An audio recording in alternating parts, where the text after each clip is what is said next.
So the meeting is now being recorded. Let's go ahead and get started. Hello, everyone. Welcome. Glad you could all make it.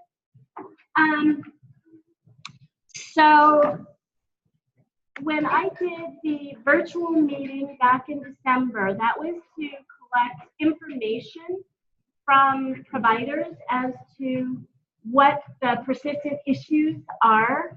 And in the metro area, one of the big issues came up to be the documentation that the different CCBs require, that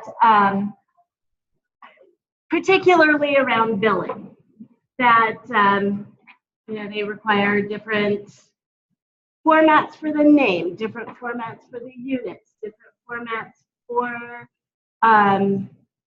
just the coding, just everything is different. And so what I hope to do with today's meeting is start looking at what are those requirements.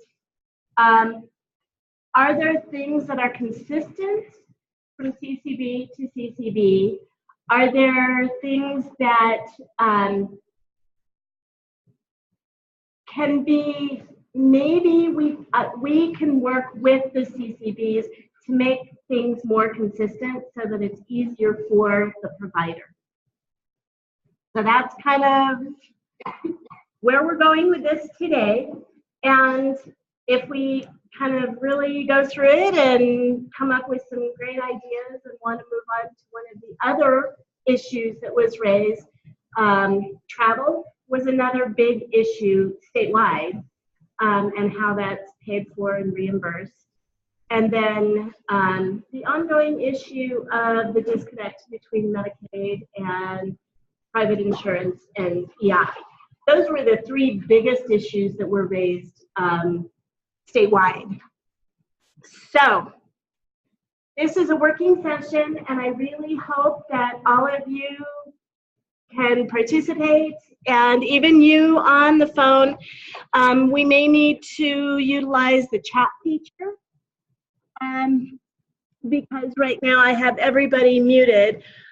You can unmute yourself, so if you have ideas around what would be useful, what would be helpful, please, I want everybody's voice involved in this.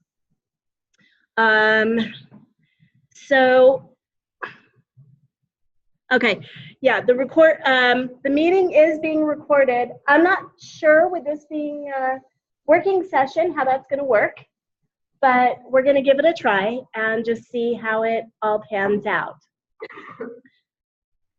So, before we kind of get started on the requirements, one other thing that I want to bring up to all of you providers, Amy and I were on a call this morning.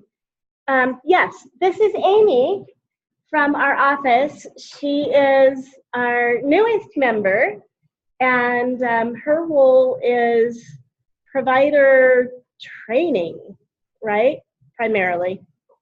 But we were on a call with somebody from UNC, and this is a persistent request that we have of providers, and that is to be willing to take on practicum students and interns.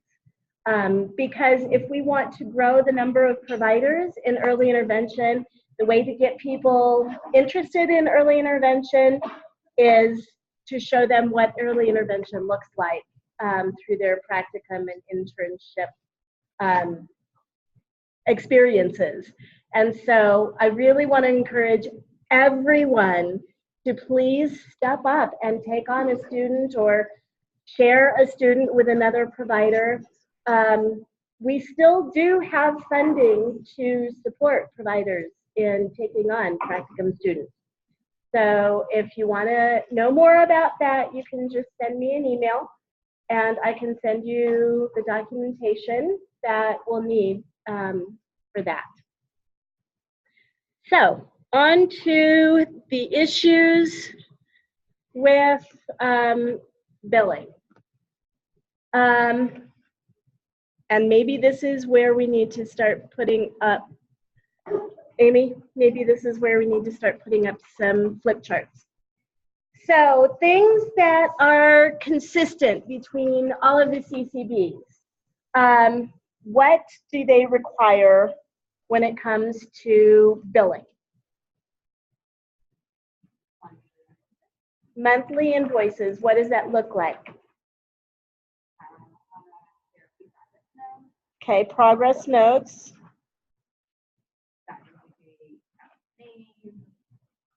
Birthday, date, duration. Okay, child's name, date of birth.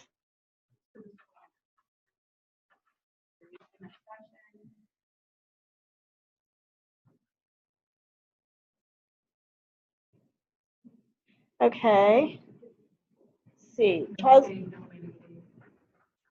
so funding source. Okay.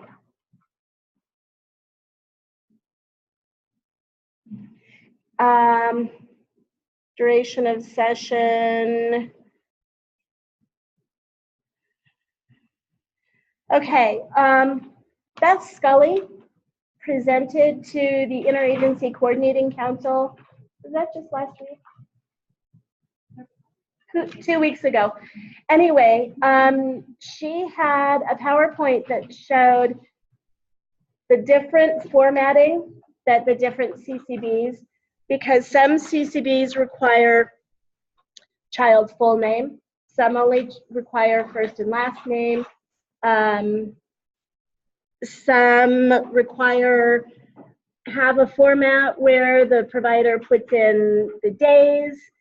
Some have a format where it's a little bit more open-ended, where you put in the days. And so I think if we can look at what are those pieces that are required for billing, and are there particular formats that as providers work better with you with your internal systems? So I'm tossing it out there to all of you. Yeah. Just from my perspective, I think maybe a good place to start maybe what's required for us to get uniform. Okay, so Kelly is suggesting that we start with what's required to be entered into the unicorn. Can you take notes on the Post-its while because I'm also needing to manage the chat here. Okay. Okay, so the pieces that are required in the unicorn are child's name, full name. Full name. I mean, I think that's the problem. If you don't require the full name on your billing, there's so many variables. Unicorn, human, the way the name is like squished together, it can take the biller on our side of CCB a really long time to figure out who that kid is. And another thing that we've discovered is if we don't require full name, then you have a kiddo in Medicaid whose name is Jose Garcia, and then you have another kiddo whose name is also Jose Garcia, and you don't know which one is which. And so I think having the full name and requiring the full name is probably pretty critical. The name matches the IFSP. Okay, so the name matches the IFSP. Uh-huh.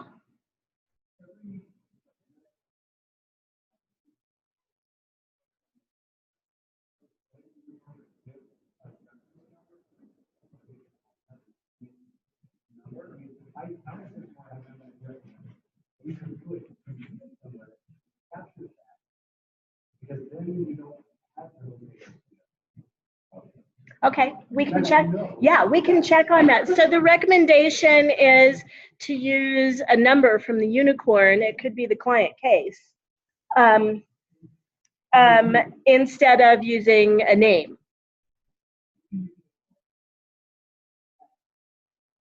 Right.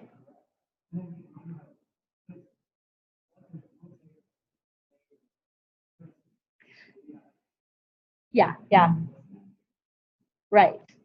But I think having the name match the IFSP is good because that's in the unicorn. But we can also look into maybe using the client case number.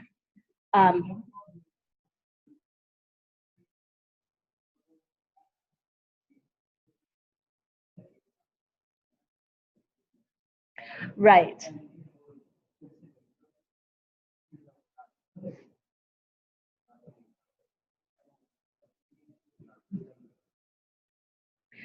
Right.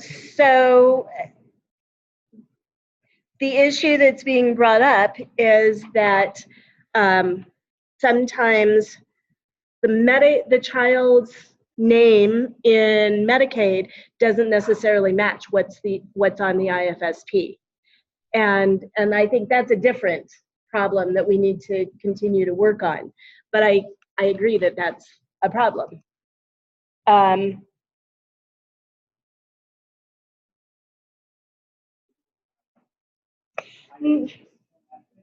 Yeah, they just smash the name all together. They don't use hyphens. Okay. Okay. So full name is one of those things that should be part of every metro area CCB's requirement. Is that pretty much in agreement from everybody here? Are there any issues with that from anybody on the phone? Okay, I'm not seeing anything. What's that?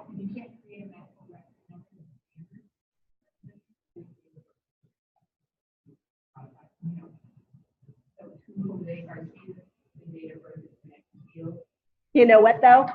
We ran into twins that both had the same name, different middle names, and so that was a problem. Yeah. So medical record ID. So child's full name, date of birth. Obviously, that's important.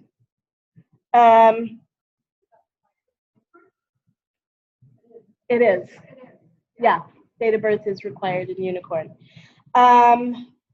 So the date of the session. Okay, now for those of you who are dealing with different CCBs, we saw lots of different ways that the CCBs have providers enter the date. Some of them it's just the date. Some of them they have the whole month and you just check your date and put the units in.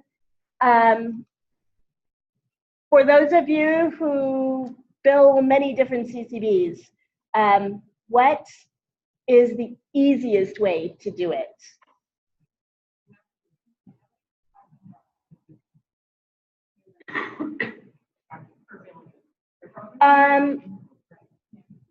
For your invoice, let's just talk about invoice right now, and then we can talk about the treatment note. So for the invoice, what's the easiest way? And something that kind of goes along, like you were saying, with your EMR. Oh.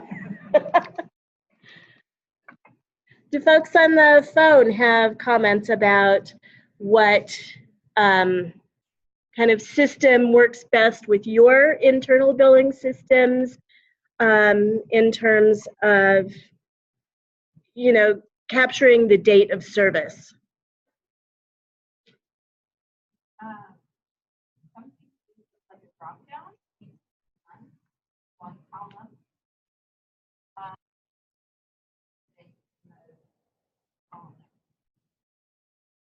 Okay, so some CCBs have a drop down for the month and then you just put the date in? Or does it have a drop down for the date as well? No drop down for the date. So you could put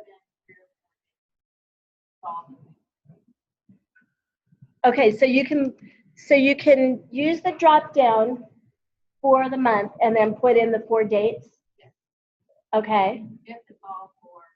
If it's all for like speech therapy.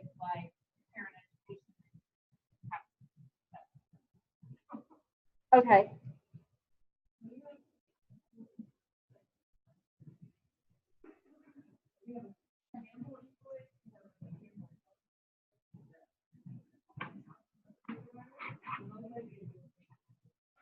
Okay.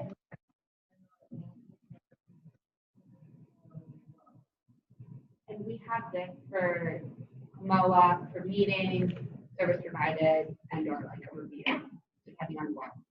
You have a different, like a title on the invoice. Yeah. for each type of thing. So then, when you guys submit your invoices to that, then you potentially are submitting several different pages to them.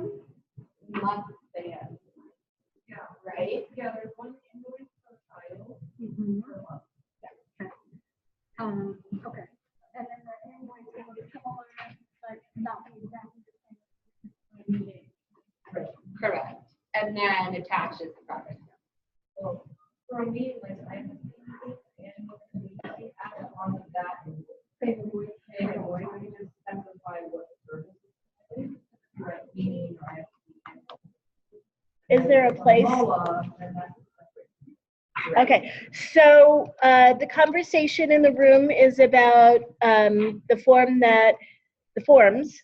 that Imagine has, the invoice forms that have places to fill in, the dates of service and the activity, right? OTPT, the service, and then whether or not it's a meeting, like an IFSP meeting, or if it was a session, right? And then there's a separate invoice if it was, you need to tell me what that stands for again. The initial IFSP meeting. Okay. Okay.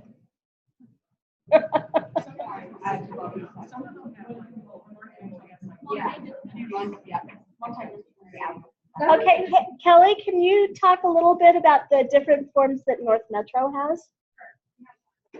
we have one invoice and they select drop down for they enter the child's name, the child's date of birth, Medicaid ID. They select the drop down for the service identifier, whether or not it's speech, and then the service type. So initial ISP, parent education, no show per se, and then they enter the date of service, the unit that calculates the rate based on the service type. We have different forms for them. July. We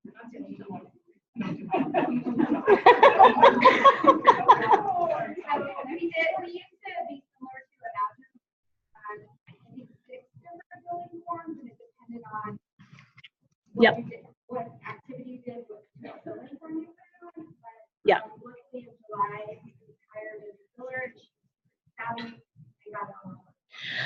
Okay, so Kelly, for the people on the phone, Kelly was talking about since July, North Metro now has one invoice form where you put the child's name, date of birth, Medicaid ID, if appropriate.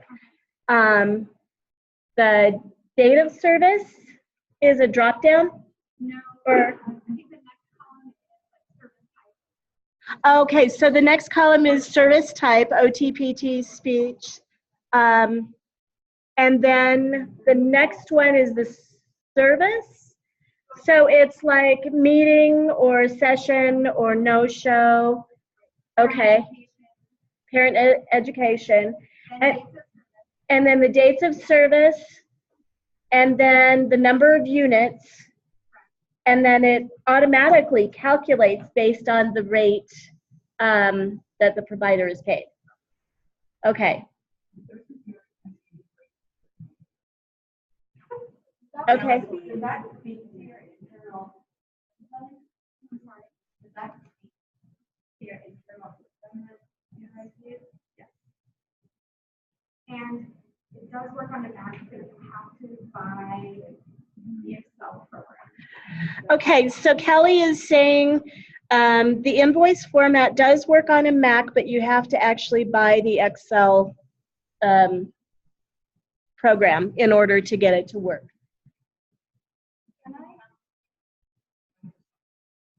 Which comes with Microsoft Office, the whole Office suite.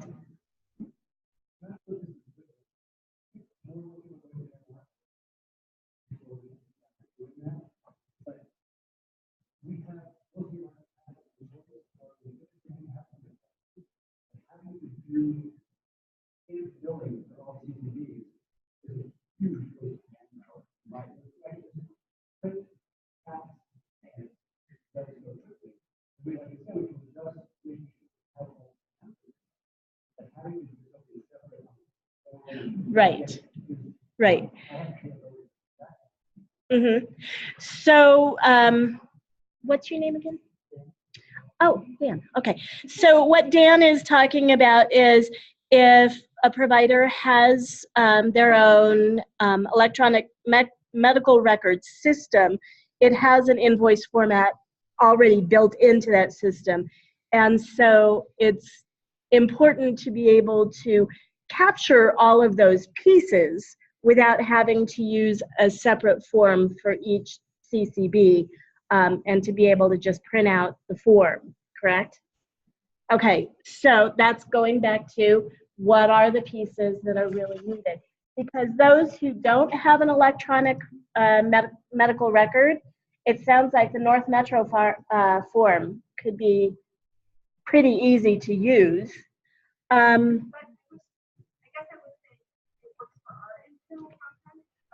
Right.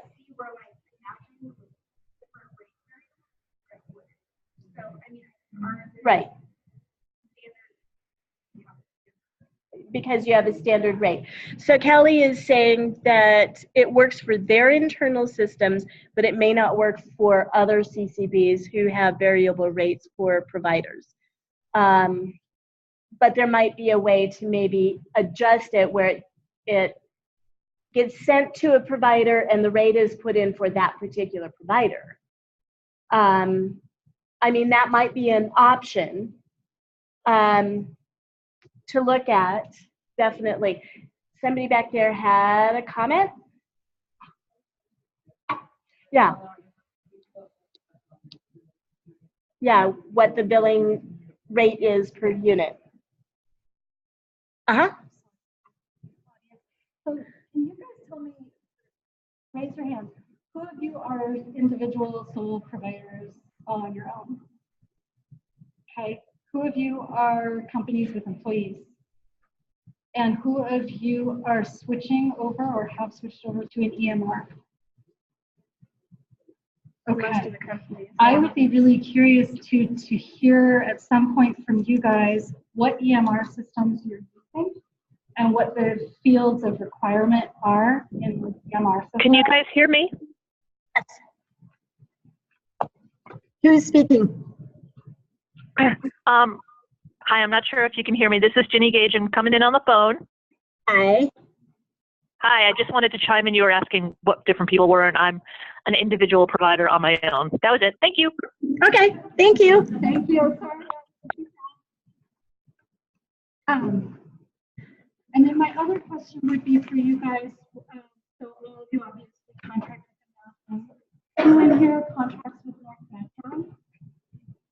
Okay, and does anybody contract with Envision, Foothills Gateway? How about DDRC? What about Developmental Pathways? Okay. Rocky Mountain? So you guys, Horizons? Okay. So my last question then would be, of all of the different CCDs that people are invoicing to, what is your easiest favorite invoice to use among those CCDs? Okay, so for those people on the phone, can I see a show of hands of how many of you prefer North Metro's billing form? And you can, like, You should be able to wave your hand, maybe not. Okay, Laura Barat says they have their own billing template. Emily McNeil likes North Metro's. Marla likes North Metro. Okay, so we're getting a pretty good feeling here that most people like your form there, Kelly. Yay! Okay, so I think that's a good starting place to be able to look at consistency. How does the North Metro form work with your EMRs, those of you who have EMRs? It doesn't. Okay.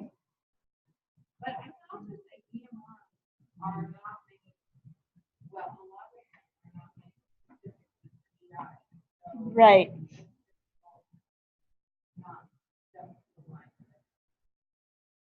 Right. What pieces? Okay, so Beth? for the people Hi, on it's Sarah the, McNamee. Hi, Sarah. I've been trying to unmute myself for like 5 minutes. So can I answer your question? Sure.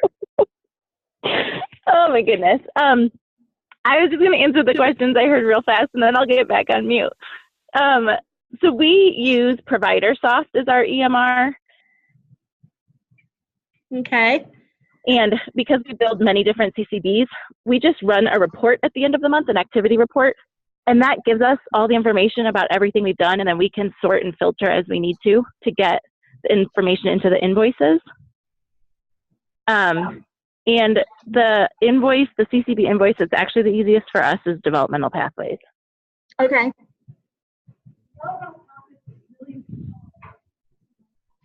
So Amy is saying that developmental pathways is very similar to North Metro's. Okay. Okay. Okay.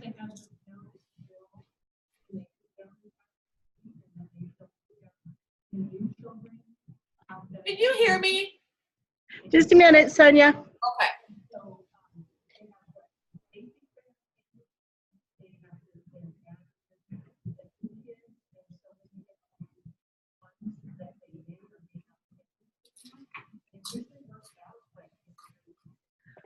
Okay. Okay, so Joanne is saying that for her, developmental pathways is a very cumbersome form because it comes preloaded with the kids she's supposed to be seeing, but it doesn't have new kids, and it's 6 pages long, and it's not always easy to tell what she's supposed to be getting paid with the way the form is. And so I think, Sarah, you might like it because your kids come preloaded, and that makes it easier for you guys. But, you know, obviously what works for one provider really well might not work for another provider. And I think if we can kind of come to some consensus, at least among this group, of what seems to work the best for the most people, I think if we can then kind of roll that out and work with the CCDs to see if we can get more consistency in the metro area, I think that would help everybody.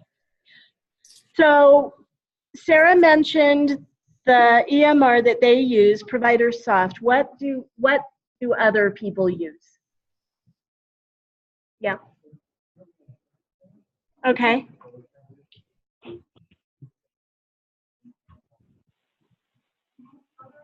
Okay, so InSync, INSYNC is what they're transitioning to. What do other people use?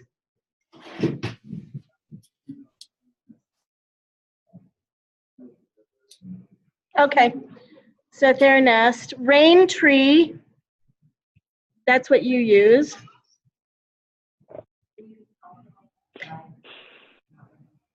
Okay.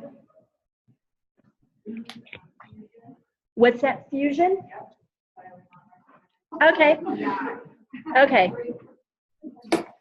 Okay, it's great for Fusion is great for clinics, not great for EI. Marla, I think you guys also use ProviderSoft, is that correct? Yeah, ProviderSoft is definitely more for agencies. We're using it for talking together. We'll be using it for the billing company. So ProviderSoft is more geared towards intervention, correct? Yes. Okay. Can you guys still hear me? Yes. I'm trying to mute myself. It's not working. Oh my gosh. Okay, so Sonia, you had a comment. You guys answered my question. Oh, okay. We're all good. Thank you. Okay, good. So what are the pieces that are in most EMRs that align with like North Metro's billing form? There are name, date of birth, date of service, number of units. It doesn't have the number of units. Therapy notes. Okay, that's another one that's being used.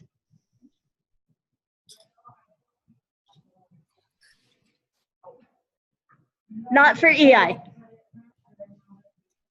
Okay, but it has the number of units in it. But most EMRs don't include that. No. Okay.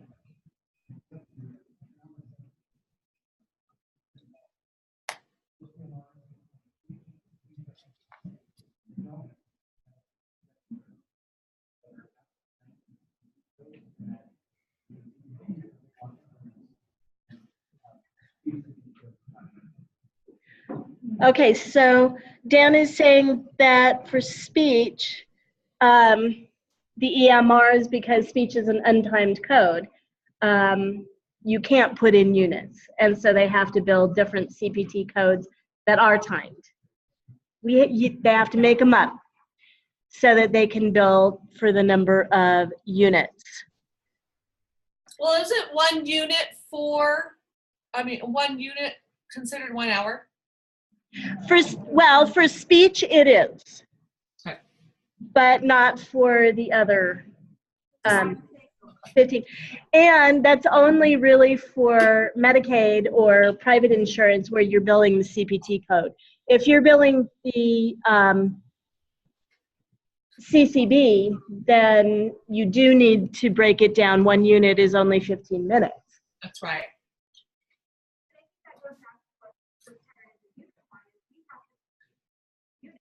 Right, and in the, yeah.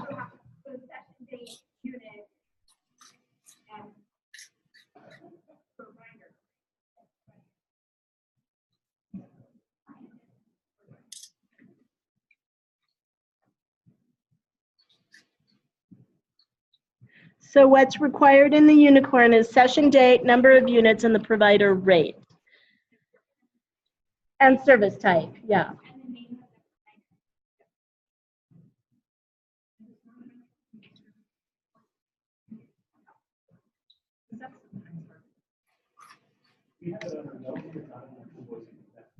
Yes, that is correct. It's helpful if it's on the notes, so we can sort it to the right person, but for billing. Yeah, for billing purposes. Don't need it. Okay, so I'm going to sneeze. So those of you who are CCBs, if you get an invoice that has all of this information but isn't necessarily in your format, does that work for you? I think it's been working. The EIMSRs that they've been sending us every month. Is that what you're referring to? So if a provider like has an EMR and they can print us all of the information, the session date, the units, service type, the name of the provider, the child's name and date of birth, full name and date of birth,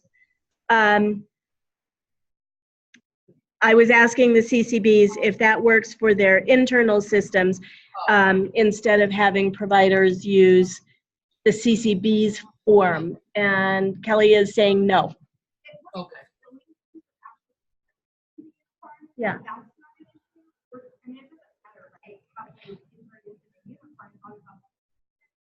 Right. What it doesn't work for is our accounting software, because we have to pull everything from a Excel spreadsheet and import it into our accounting software to actually pay the provider. Right, that's the other thing, that Uniform, we have to use something else to actually pay the provider, right? So while we enter things into Uniform, we need one thing, in order to get someone paid, that's a whole different process and system in order to do. Okay, so the reason that using your own form doesn't seem to work is because of the accounting software that the CCBs have that are used to actually pay the providers. And so the unicorn doesn't equal the, provider payment process. Okay. Well, we're getting in deeper than I had thought, but that's fine. And then, I know working out our note, but on that note, in addition to what is required of Uniform, they also require service coordinator and funding. Okay. Medicaid, Rocky Mountain, state funds, or Insurance. Okay, so Lisa's saying that Rocky Mountain doesn't require an invoice. Exactly, but they require all of this information be on the provider note in addition to service coordinator name and what else?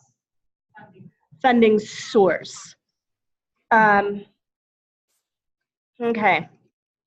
So CCBs, on the invoice formats that you have, do you require funding source? So North Metro doesn't bill any other funding sources currently. We don't bill Medicaid for providers and we don't bill insurance. So they're submitting an invoice to us. It's because We are the state of trust. Okay, so for North Metro, they don't require to have the funding source on there because if somebody is billing them, it's because it's either state or trust that should be billed.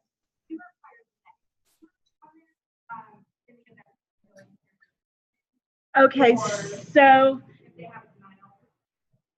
if they have a denial or if they're billing for that parent education 1 unit, the provider is billing for that, then they have to have the Medicaid number on the invoice as well. How about for Imagine?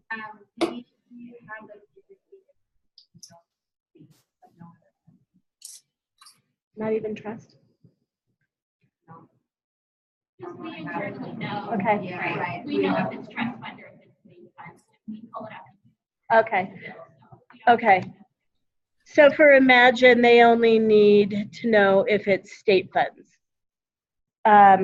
So what about if it's a no-show or if it's like the parent education or travel for a kiddo with Medicaid? Do you require that the Medicaid number be on there?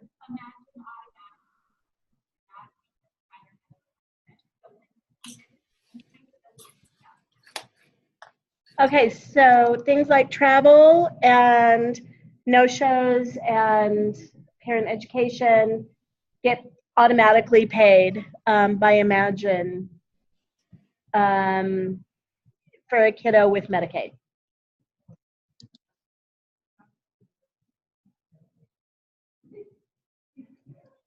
Parent coaching and travel for speech therapy. Parent coaching and travel for speech therapy.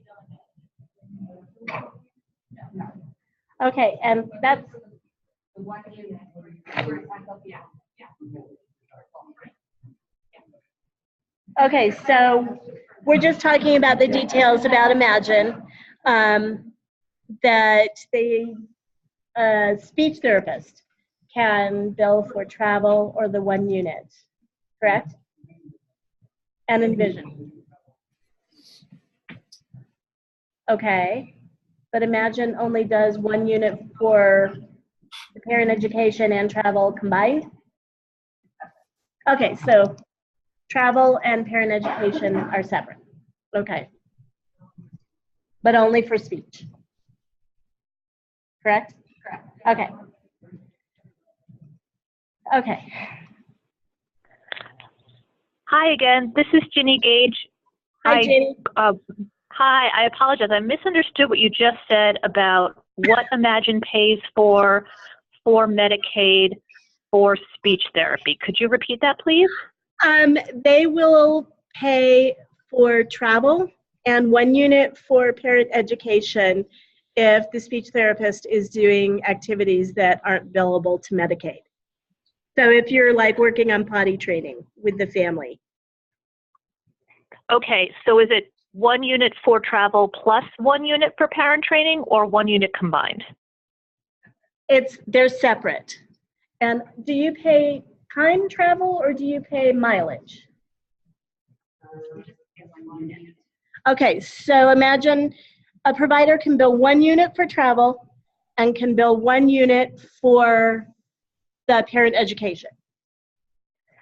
Right? Okay, that's news to me. I For didn't know we speech could bill 1 unit.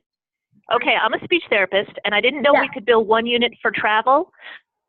So I should be billing 2 units for each of my Medicaid kids, and listing it out as 1 unit for parent education and 1 unit for travel on my invoices from now on.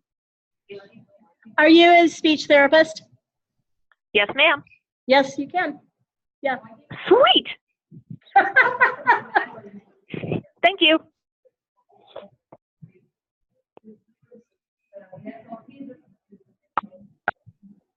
Yeah.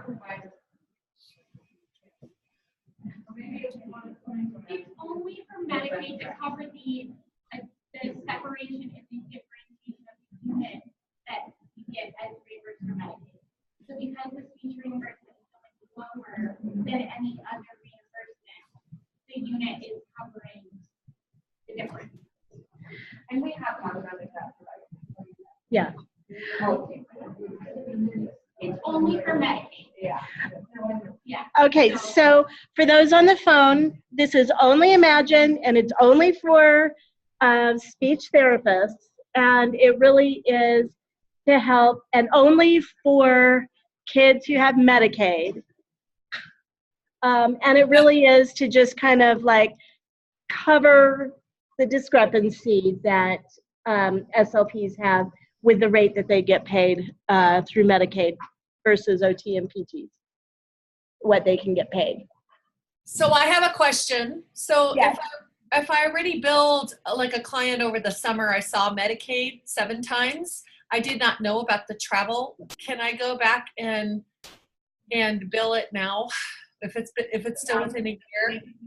Specific questions, reach out to the provider program manager just to keep this workshop moving forward. Right. Yeah. So Sonia, if you have specific Imagine questions, contact Brittany or contact Emily Walsh with your questions, and she can provide clarification. Okay. Or Jenny, or whoever it was that was asking that question. Okay. So for those of you who have EMRs, what can make your job easier when it comes to billing the CCBs?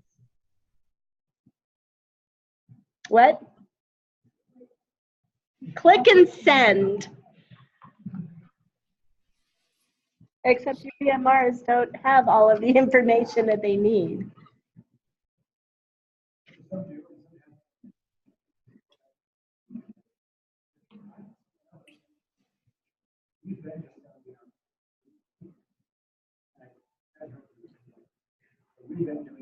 Okay, so Dan is saying that they've been just sending in their billing from their EMR, and it seems to be working.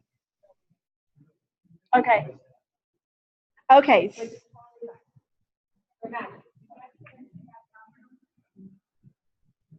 Yeah, there's different methods in the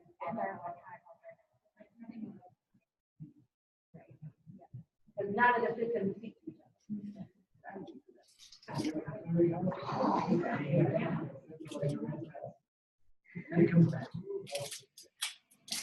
That would be really nice if we had one system that worked for everybody. Yeah. Yes, it would. But, yeah.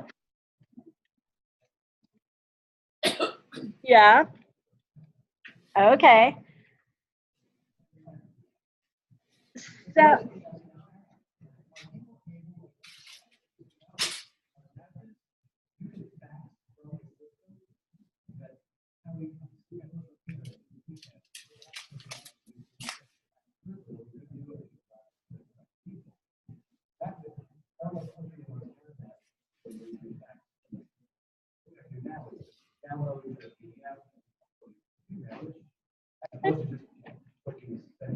yeah.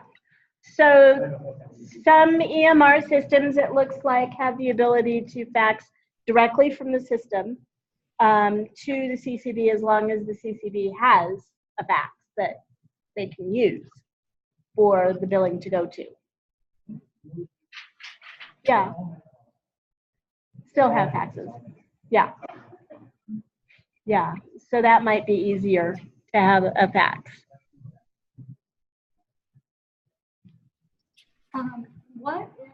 How would it feel to you guys if there was not exactly a click and send, but maybe a more unified invoice so that it was just a step below that? Or would that still feel super cumbersome? So you're entering your information into your EMR systems, and then I can't remember who it was, talked about sorting and filtering it to then kind of repopulate it into a separate invoice. Oh no, Sarah was talking about that. Yeah. This is Sarah. Yeah, Sarah. Sorry, is somebody else talking? I can't always hear people. No, go ahead. There. Okay. I mean, to be quite honest with you, just for me, switching from being all paper to an EMR and having the reports that I can pull has made billing so much easier for me. And because ProviderSoft, the system we use, was developed specifically for early intervention, all of the information we need is in there, and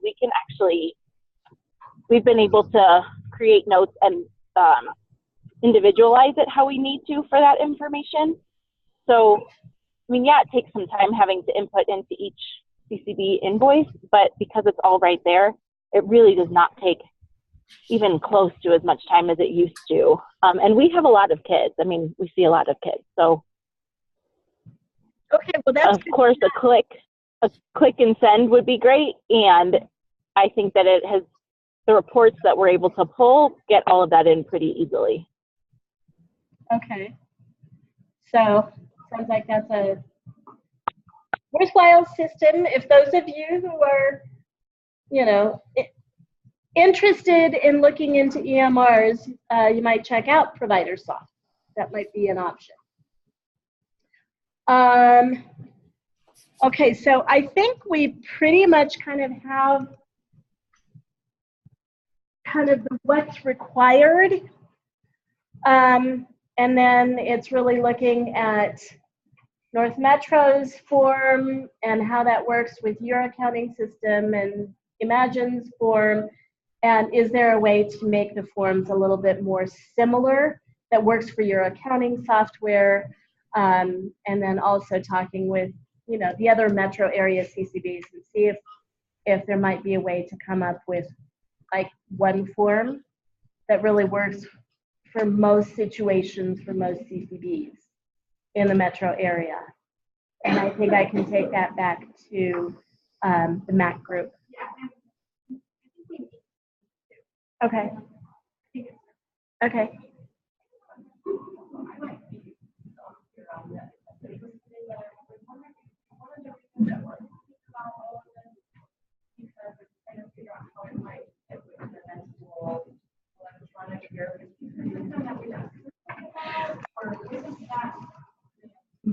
Okay, so the question is about what is the agenda for today. And really the agenda for today is, when I did my virtual meeting back in December, it was to collect the issues that providers were dealing with. And today's meeting is the first to try and start working through some of those issues to make your lives easier. And the billing and the amount of documentation and everything that's required if you contract with more than one CCB in the metro area. I have heard that it takes an inordinate amount of time to do the billing for this CCB and then for that CCB that's different, and and so that's primarily what the focus is today, is to just start working on some of the documentation issues.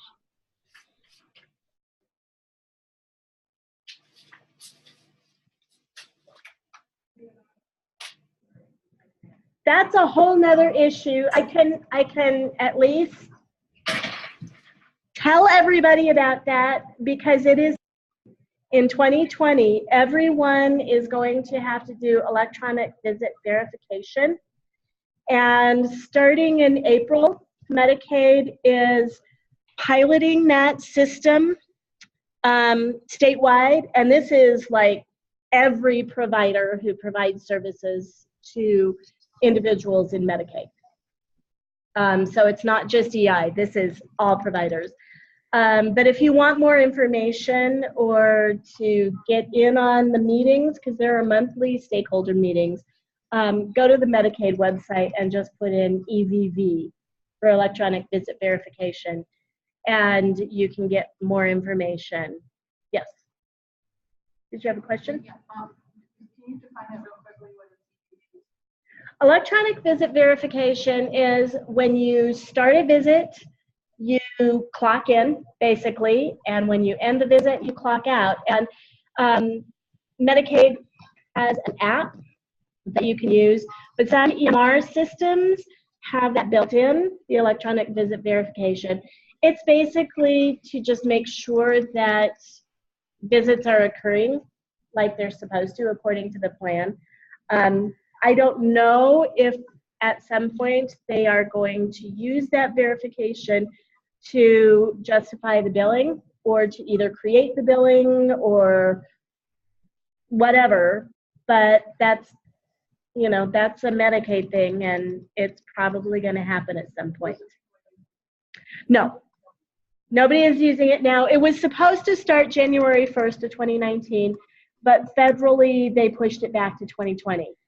So Colorado kept moving forward, and so that's given them more time to make sure that the app works and to start piloting it with a variety of providers in April, so that they can kind of work out all of the kinks.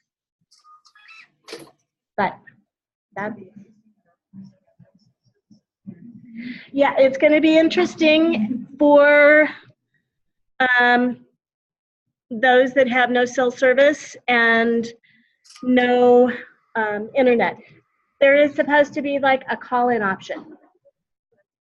No, like a landline call-in. Yeah. I know. Anyway, but these are the kinds of things that have been talked about and are being talked about, and trying to figure out what percentage of families that really affects, as well as, what are the issues with poor cell service when it comes to verification. Did you have a question back there?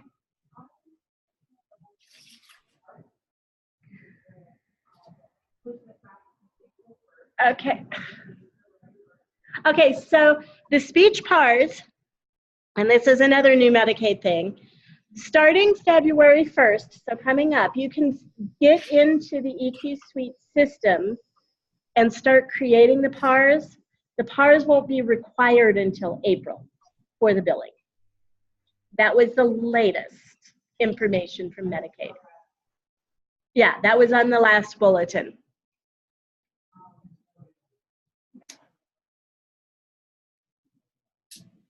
Correct. Correct. Speech. Yeah.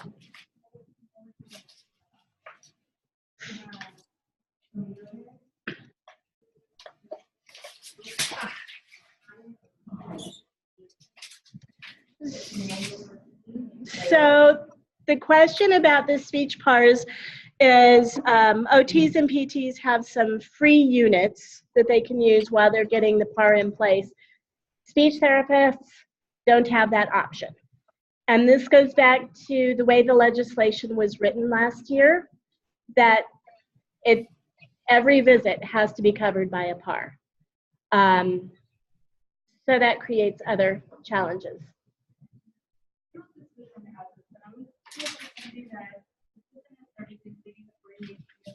We have a PAR. That's really going on because that's really not useful if we have like we consult or if we. Yeah. I know. So the question is around OTPT PARs and whether or not their 48 units are coming off the top of the visits, whether they have a PAR in place or not. And you're right, that's what's happening, that those units get used up whether a PAR is in place or not. And it is problematic, and we have raised those issues with Medicaid, but I don't know if there is any kind of resolution coming at this point. So.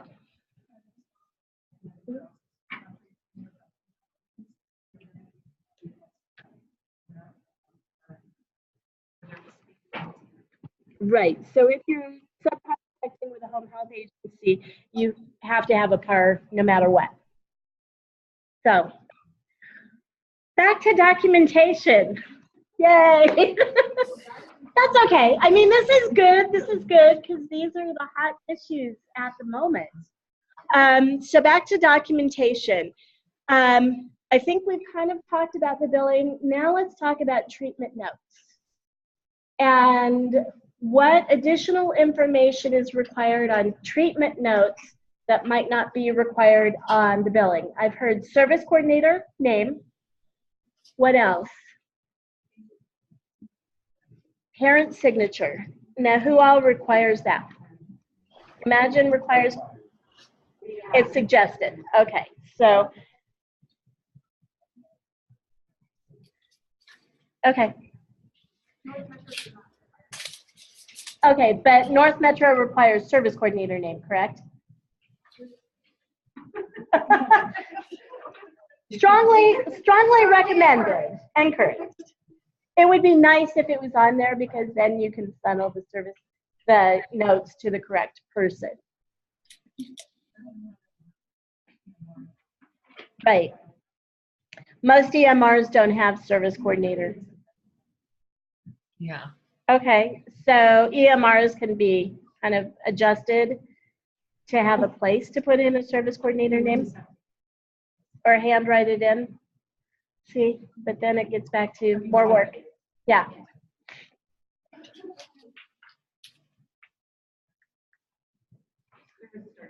Service start date, okay.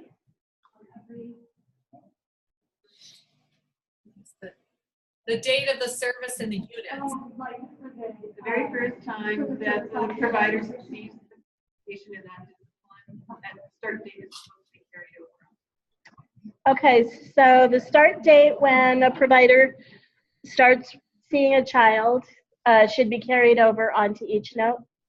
Oh, no. Oh. Sorry. That's okay. But why? I mean, it's because what's documented is that you need to have the date you see the kid on the therapy notes. Why do you need to have a start date? Okay, so first date of service isn't required. Okay. Not for North Metro. Is it required for Imagine?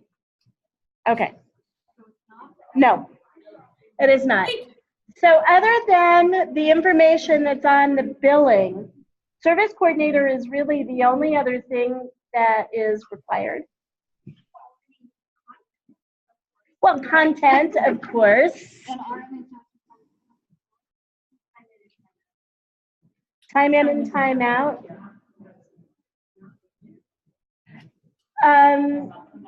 Do you need time in and time out, or do you just need the number of units? amount of time.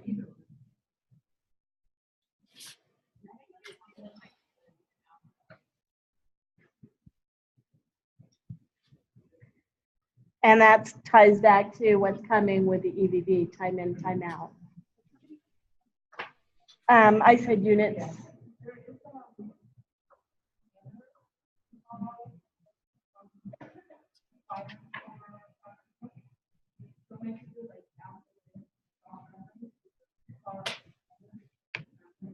Where are the, okay, so there's a comment that there's Colorado state standards for progress notes.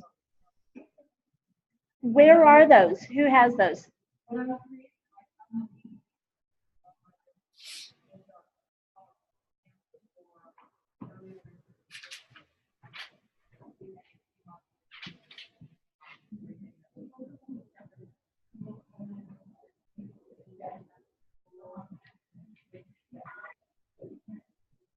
Is that on the billing Padlet?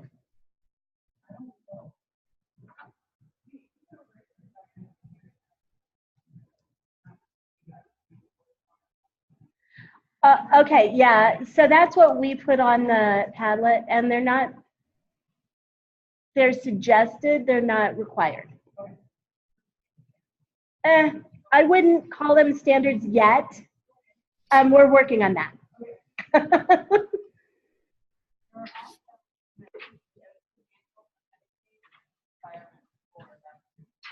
Okay, so in the PTOT Medicaid manual, there's the requirements for documentation. The speech manual probably has that as well. Yeah, so the Medicaid manuals, and my guess is it's probably the same kind of information as should be on your treatment notes. It does require time in and time out. Okay. So that might be good to add. Now, CCBs, do you require that your providers have their notes in a particular format? No. We have a template that we can find. Okay. So Imagine has a template that providers are encouraged to use, but they don't require a format. As long as it has all of this information. Okay.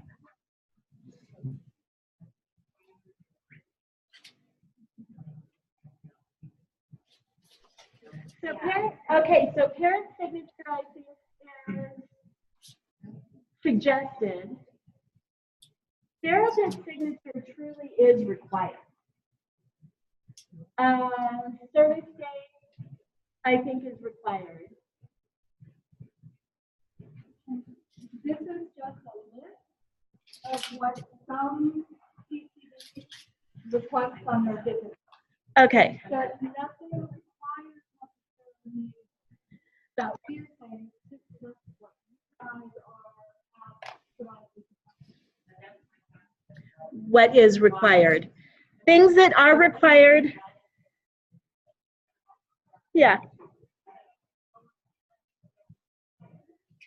Right. I think the only difference between the billing requirements and the treatment note are time in, time out. And so, show of hands, who would prefer time in, time out, and who would prefer just putting on number of units? So time in, time out? I think the units is easiest. Okay, if you're billing Medicaid, you have to have time in, time out? Okay. And for the EMR, you have to have time in, time out. So in order to make it a little bit more consistent, it would probably be easiest to have time in, time out on the treatment notes. So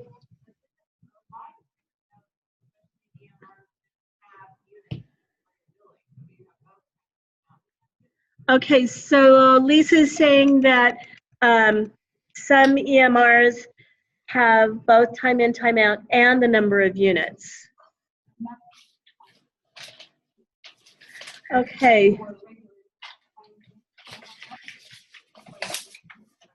Time in, time out for home health. Yeah, units are 1 for home health. So Laura from Foothills Gateway is saying their requirements, they allow the providers to submit whatever they wish for billing. So, Laura, is that for progress notes or for the actual billing? We'll see what she answers. So obviously you have to have notes. You have to have the parent signature.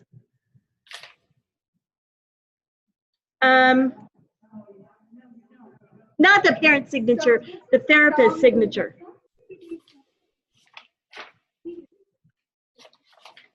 I have therapist signature. Okay, so for the progress notes, we have a standard invoice for billing. So Foothills Gateway has a standard invoice for billing. Okay, and the therapist note, the therapist signature is required on your note. Yeah, that's absolutely required.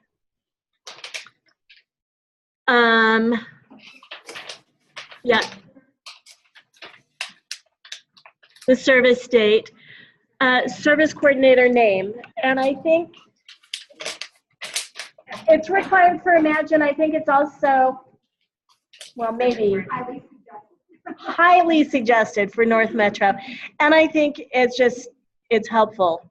The problem that you run into there is if the service coordinator changes or goes out on maternity leave and the provider isn't aware of that, who the new service coordinator is, that could be problematic. But date of birth on the treatment note, yeah. Yeah, I think the visit notes is everything that's required under the billing plus.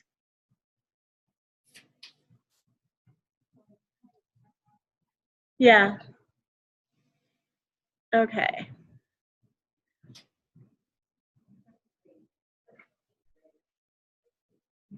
Right, you don't need the rate on the notes.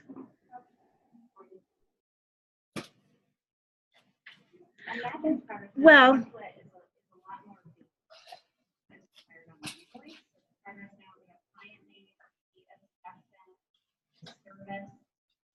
length of service, and then the note. Okay, so Imagine's note template is much more basic and doesn't include all of the information. It's the client name, the date of service, you have service provided, length, and then the note, right? Yeah, I mean, there's a few more things on there. Okay, so that does have the service coordinator. Yeah.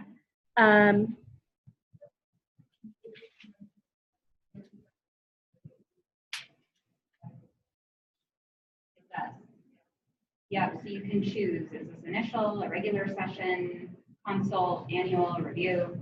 Okay, so their note template, there's a place to differentiate between an IFSP meeting, a review, an initial, what else? Just a session, right? Now, is that like a drop down or is, okay, so that's a drop down. So which pieces that we have here are not on your template?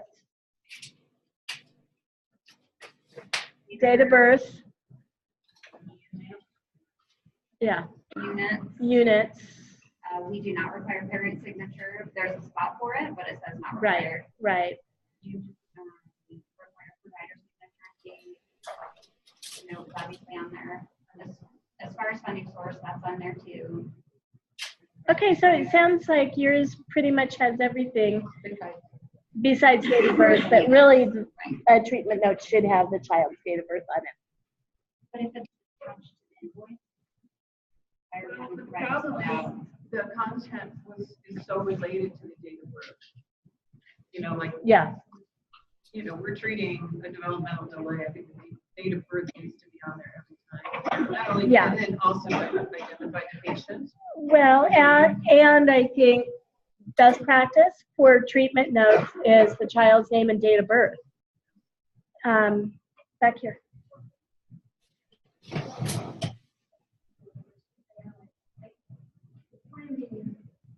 don't kind of know basically going to know get paid.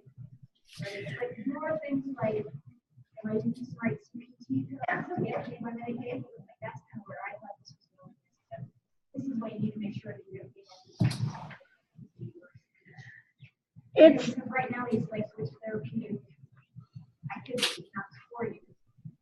Like you're really allowed to do this, or you're allowed to work if you have those feet. Like those kind of things, like am I making money I should be making seeing a kid versus or going in a different way, or seeing doing the same thing in session. But she's making a session and she has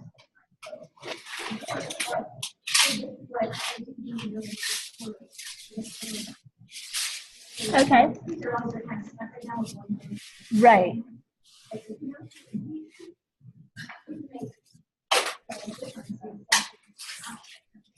Right. Okay. Uh-huh. Right. So the question from the back of the room was about how much of this meeting is going to be around actual billing codes and how to document your billings so that you can get paid appropriately for what you're actually doing. We can touch on some of that. What I was aiming for is, you know, what are the requirements between the different CCBs for documentation, and is there a way that we can make it easier on providers so you don't have to say, oh, I'm doing this for Imagine, so I have to use this form, and I'm doing this for North Metro, so I have to use this form. You know, it just makes it so much easier if we can just like have one form that you use for all of your kids, regardless of who the CCB is. And so that was kind of the point of this meeting. But if we want to talk about CPT codes, we can talk about CPT codes and billing. But that might be another session.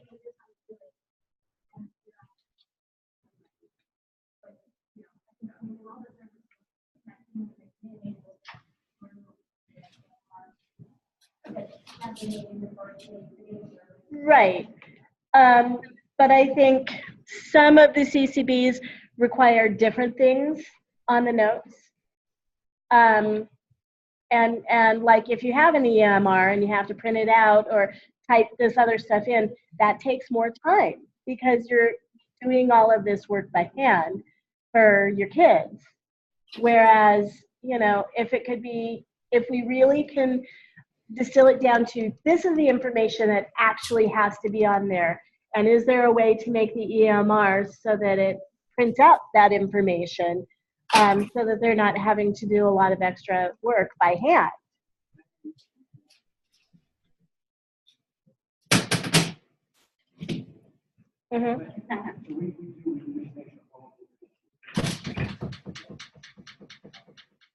Okay.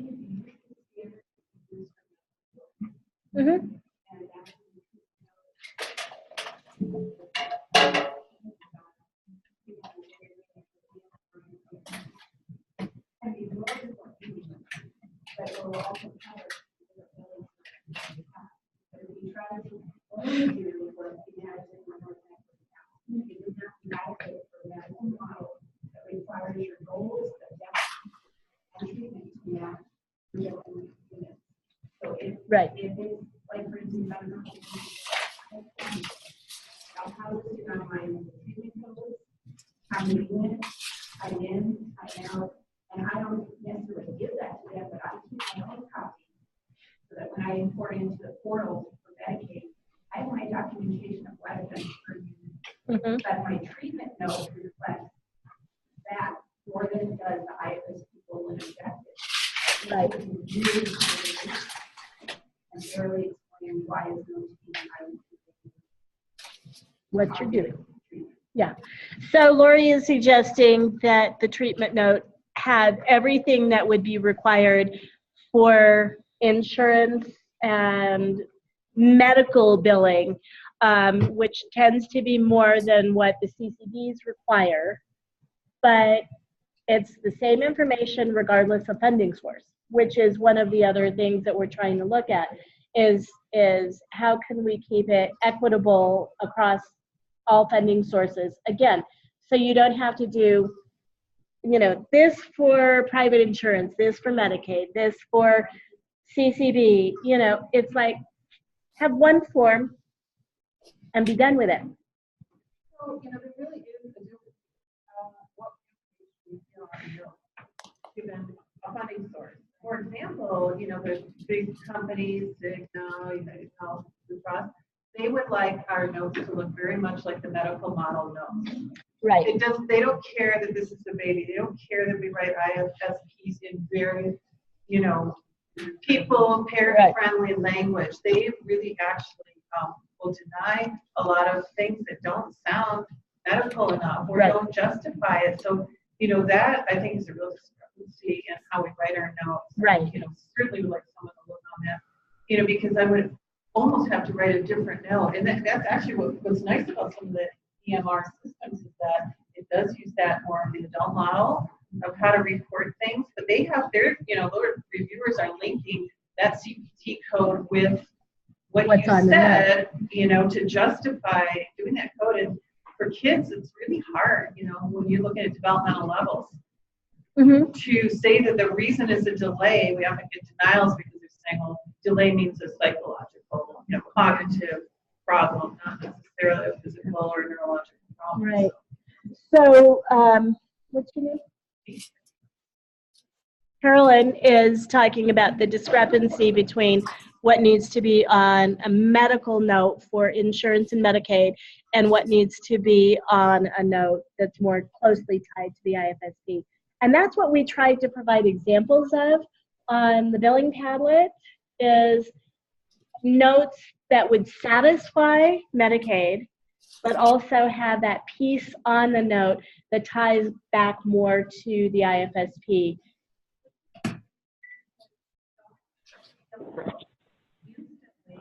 Excuse me? So the Can you hear me? Yeah. Okay, sorry. This is Ginny Gage again. You've mentioned a couple of times this billing tablet, and I don't know what you're talking about. So what's the billing tablet? Okay, you can get to the billing tablet off of the EI Colorado website. Go to www.eicolorado.org, and it's actually under for community-centered boards, and then I think it's under technical assistance, and then Padlets, and then when you get to the Padlets, there's one that says EI providers, I think is what it's called. And that's basically where all of the billing resources are that we've created. And it has examples of notes.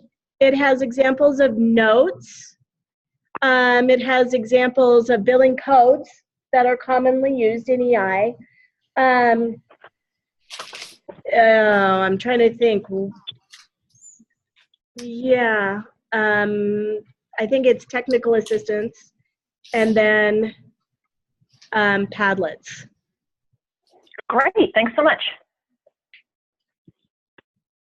Yeah, and what we have on there isn't set in stone. They're just suggestions and recommendations. But we're trying to provide as many resources as we can for providers. Awesome, thank you. Also gets into with Yeah. discrepancy between what Medicaid wants from a PC perspective versus what primary provider model. Also, like how we bridge that gap as Right, and even SLPs. So comment is about discrepancy between what's required in the medical model for insurance and Medicaid versus what is required for EI and the whole go for it process and trying to be within daily routines and everything. And I think that's an ongoing issue for all of us, statewide who work in early intervention. And there's no really easy way to kind of work through that. But we can definitely have more meetings and again, kind of go through, okay, how do you write your note for Medicaid? How do you write it for EI? How can we put them together? Let's take a look at what's on the Padlet and see, does this work? And I would definitely be open to a group doing that and looking through that. Dan?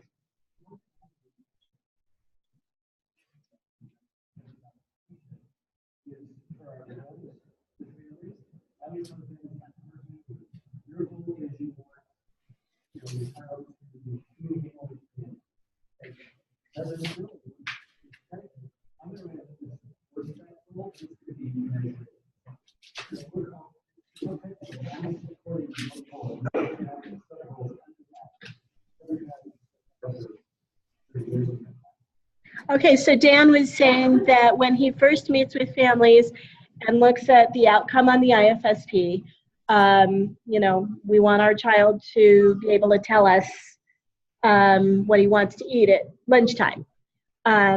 He talks about how when he writes his notes, he's going to have to really describe how that is measurable and have the sub-goals of what's being worked on, but really the overall big IFSP outcome is what's going to be worked on. Wow. Hi. Oh, that's so cute. Ignore the fact that he needs speech therapy.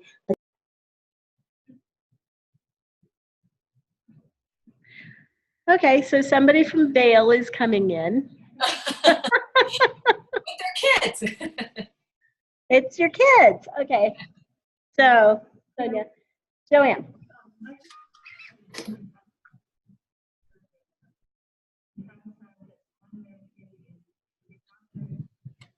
Mm.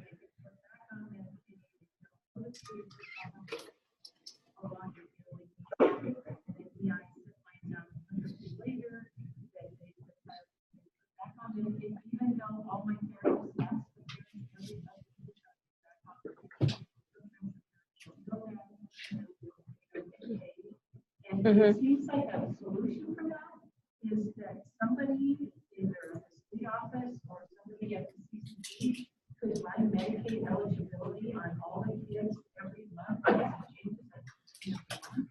And then they would have that information that they could share with us. And according to my people at the it's not that much. To do it for us now. And they said it's really not that hard. I think it would be needed to stay with that. And they give that information out to CCDs, but at least if the CCDs could do that, then we would all be on the same page.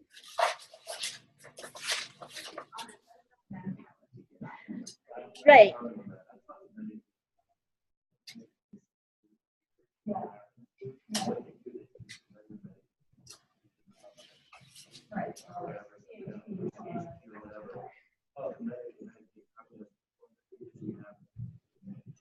Yeah, so we're talking about checking for eligibility right now for Medicaid. And Medicaid's recommendation is before every single visit, check eligibility. Every which one? Yeah. I mean, to be on the safe side, that's really what you have to do. And you can check it through the web portal. But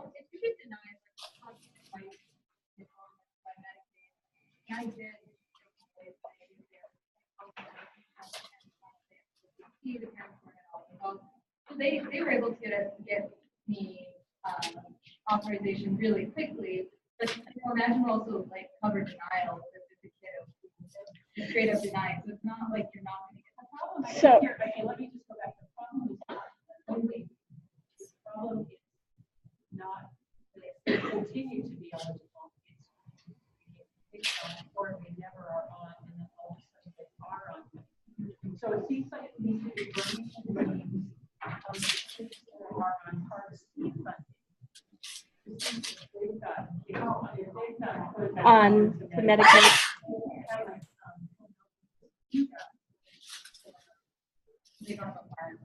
Right, Right. right. So it has to be done by you. So what you have to do is all the kids that are paid, you have part C, and just run that through Medicaid every month. And keep going on, especially, and I'd say we have some licenses from C plus. I don't feel a lot with the, Yeah. different Medicaid, like different health and stuff. Mhm. But that, but especially like the C plus kids. So, yeah.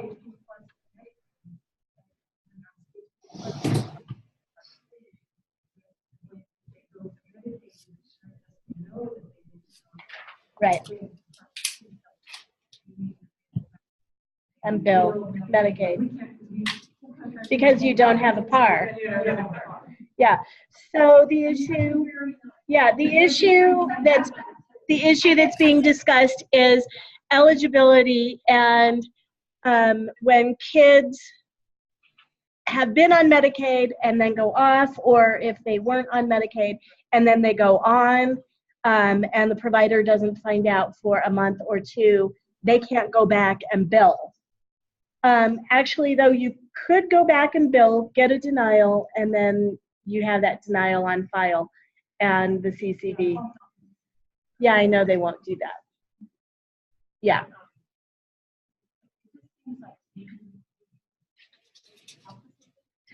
You know, we can run it, we can check and see what we might be able to do. Because we do have a way to pull all the kids who are eligible in Medicaid. And then I do send those lists out to the CCBs. But we compare it to the kids who are in the unicorn, to the Medicaid list. And, that matching takes a little bit of time. And it all depends on how available our data guy is to get that out there. But I've been trying to give those to the CCBs in a more timely fashion, mostly for them to be billing TCM. But I think, it's something that we can talk about how we get that pushed out to the providers, that information that a kiddo is on Medicaid.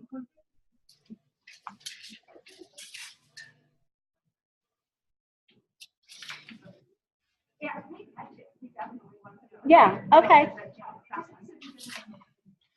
Yep, okay. We can work on that. Yeah.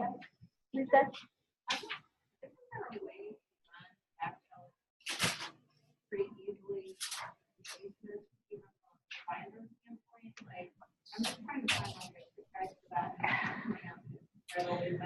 So Lisa's asking about running batch eligibility, and I think when they switched over systems, the new one, the ability to do batch eligibility went away, which is unfortunate because, yes, that was an easier way to do it, to just check everybody for eligibility. So we have about 25 minutes left, and I think we've made some good progress on, thinking about how we can make the documentation more consistent with the metro area CCBs.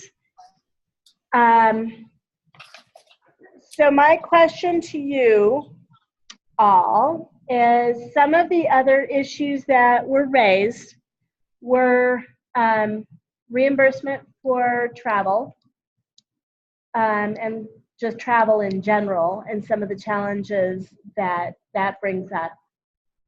And then obviously we started talking about the disconnect between medical and, IFSP, educational. So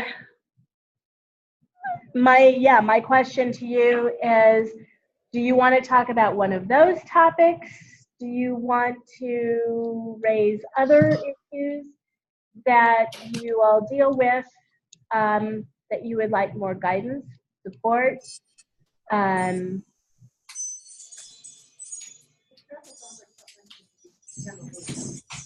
Travel?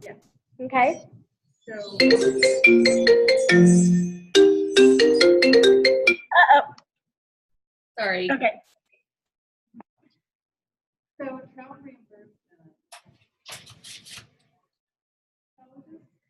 reimbursement. So I think this is one that is CCB specific, because from the state, our recommendation has been to pay providers mileage and to pay providers if they travel more than 60 minutes to get to a visit, that they get $25 an hour in addition to whatever they're getting paid for their session. That's been our recommendation to the CCBs. Not all of the CCBs are doing that. No, this is for all EI providers. This is our recommendation. 60 minutes. $25 per hour. One way. Yeah, Yeah, so that's the actual. yeah. I think that's great. I think you'll get I think you'll get more providers going in other more remote locations. Well, and I think that's the hope. Yeah. But we had some CCBs that were paying providers their full, $8,800 rate for the amount of time that they were driving, which makes no sense because it's like you're not doing therapy, you're driving. We should not be paying you your therapy rate to drive. Sure.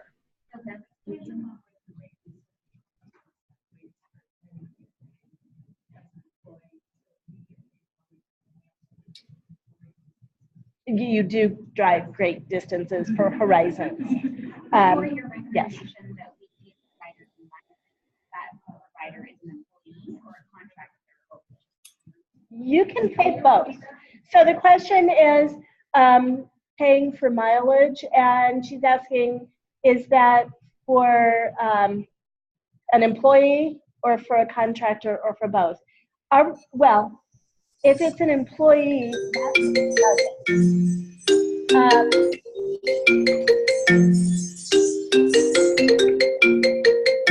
I'm going to mute everybody.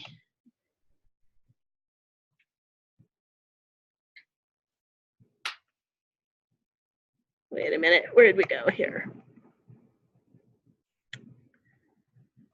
I need to figure out how to mute everybody here.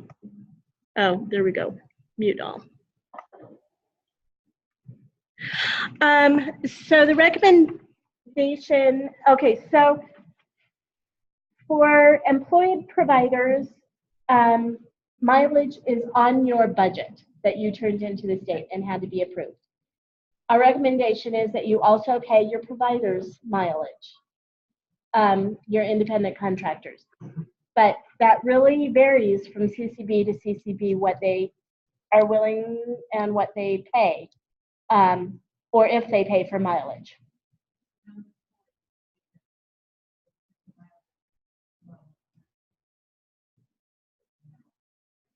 You still need, okay, so the question is, can I just say, this is the number of miles I drove this month and submitting that? It still has to be tied to a particular child because that's how it's built. Mm-hmm. Yeah. Lisa?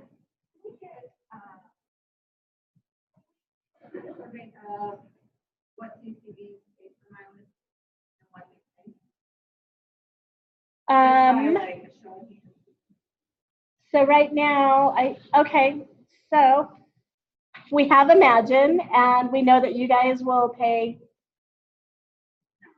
well, you pay travel. Okay, so Imagine, because they allow their providers to set their own rates, they assume that the provider will be putting mileage into their rate, correct? So they don't pay for mileage. Okay, and so they can't raise their rates. Anyway, so Kelly, do you guys pay mileage or travel?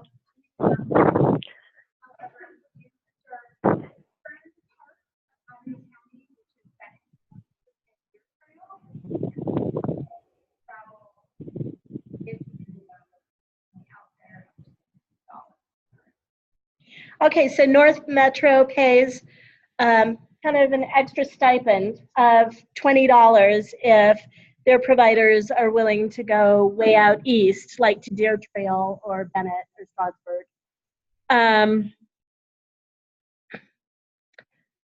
So what do other CCBs provide in terms of travel, mileage, do they, to their providers? Okay, so Rocky Mountain used to pay for mileage, but we don't know if they do now. Envision pays for mileage.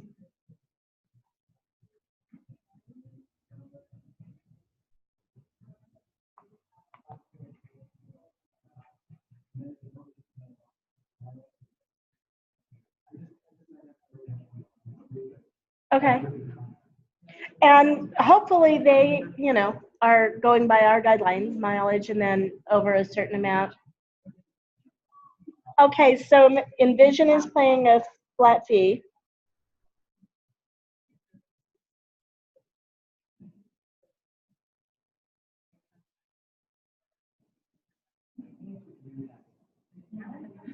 Nope. So we're talking about taking mileage off on your taxes, and you can't do that anymore. So Envision has a flat fee. Imagine has a flat fee.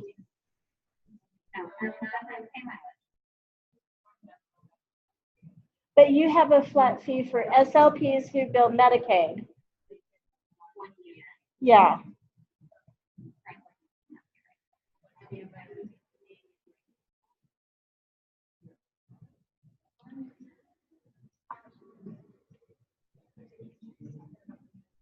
Okay.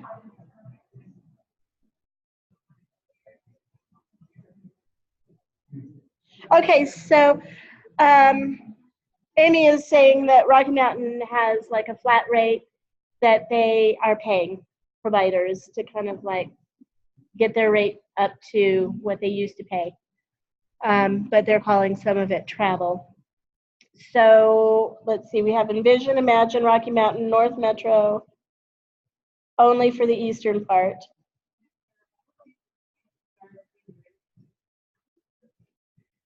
No, each CCB kind of like sets their own whatever's in their contracts. I was just telling you what from the state, our recommendations were.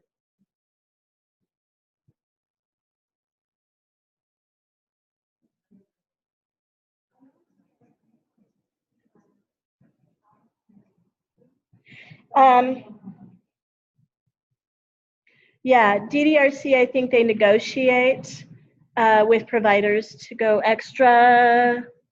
Let's see, here we go. We're getting some information here. Okay, let's see, from DP, we also have a travel stipend for the BOCES. Can you give me more information about that, Heidi? I'm not sure I understand. And then, yeah, Rocky Mountain lowered their rate, and now you can bill $10 flat rate for every visit. So it basically equals the rate that they used to pay. So Developmental Pathways has a travel stipend for outlying areas. And can you explain to me, Byers, Bennett, Deer Trail, and Strasburg, but what do you mean the stipend for the BOCES?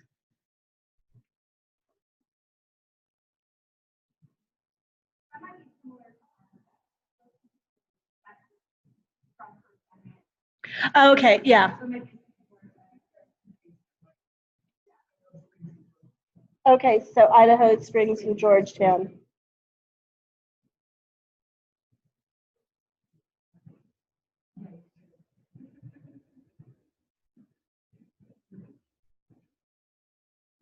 Okay. So, okay. Okay, so for DP, travel time is paid. What rate is the travel time paid at, Heidi?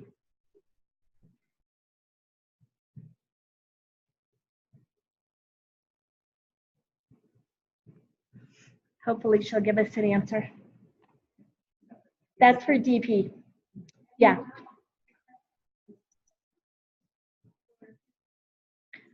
So Heidi, couple questions for you.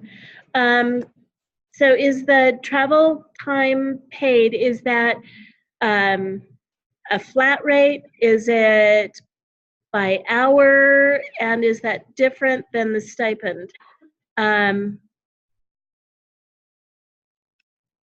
So hopefully she'll give us some answers. Anyway, so we do have one more of these meetings tomorrow at Rocky Mountain with different metro area providers. And hopefully between the two meetings and then with me meeting with metro area coordinators, we can really look at how to come up with more consistent documentation requirements that kind of meet what we came up with here today. And then probably the next time I get us all together, we can be talking more about drilling down on CPT codes and documentation that will satisfy Medicaid and insurance, as well as EI and the IFSP, and kind of figure out ways to kind of bridge the gaps between the medical model and the developmental model. So are there other questions, thoughts, ideas? Ellie? I just have probably maybe a timeline on it, or maybe documentation. How long are we willing to let a provider not get paid if they're waiting for a denial from private insurance? Okay, so Kelly's question is, how long are we willing to let a provider not get paid if they're waiting for a denial from insurance? And I think that's a question that goes back to Christy. But I know that there are many providers who are independent and they can't go 6 months without getting paid. And so I think kind of figuring out where is that tipping point where it's like you have to get paid for these visits regardless. Mm-hmm. I can work with Christy on providing that state guidance.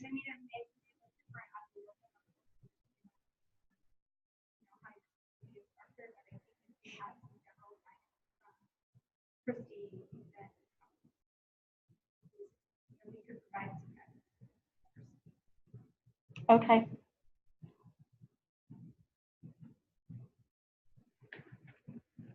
So we got a little bit more information from Heidi. Let's see.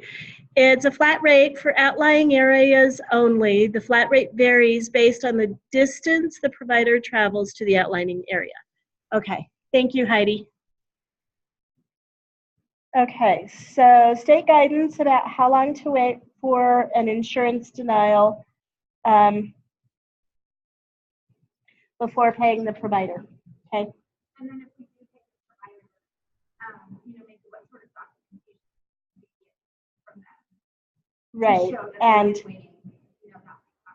and what kind of documentation?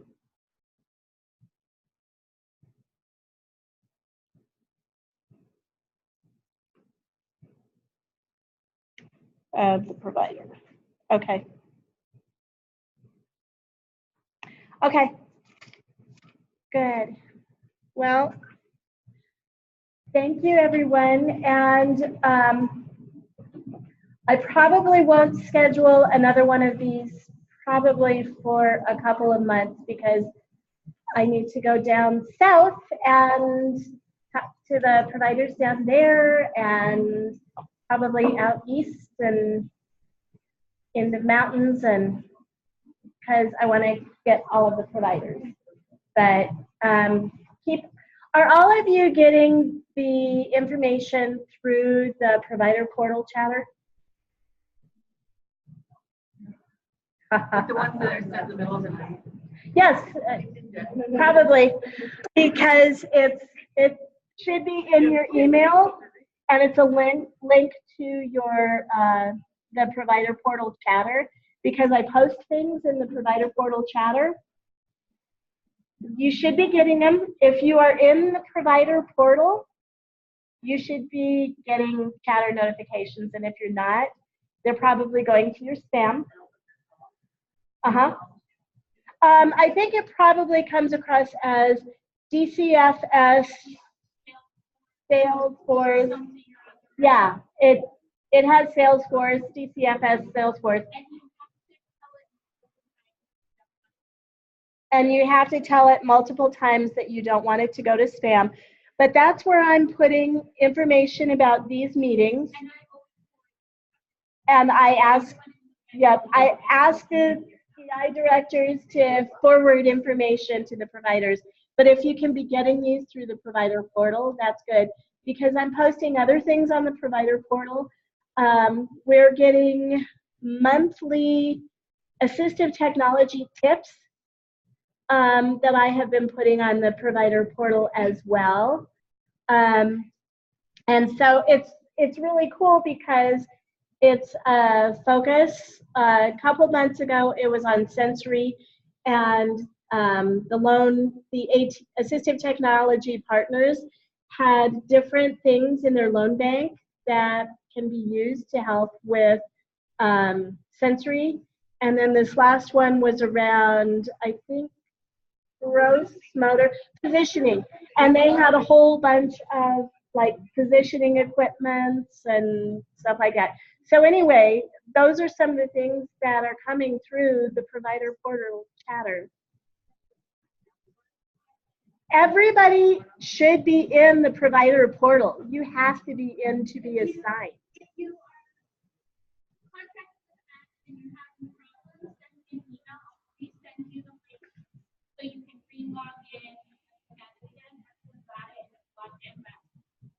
Yeah. It takes a couple times. Yeah.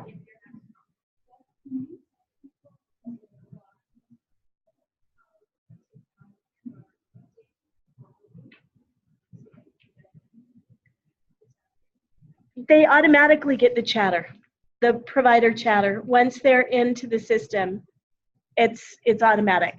They get chatter. If you're not getting it, let me know. Yeah, if you're not getting any of the chatter, let me know. And I can try and work with Kelly to tease out what's going on, why you're not getting it. Yeah. Okay. What? Spam. Yeah, check spam. Okay, well, thank you everyone for your time and your thoughts and your energy. Really appreciate it. You're welcome. And thank you everyone on the Zoom. Are there any final questions from here? Okay. Goodbye, everyone. I'm going to stop the recording now.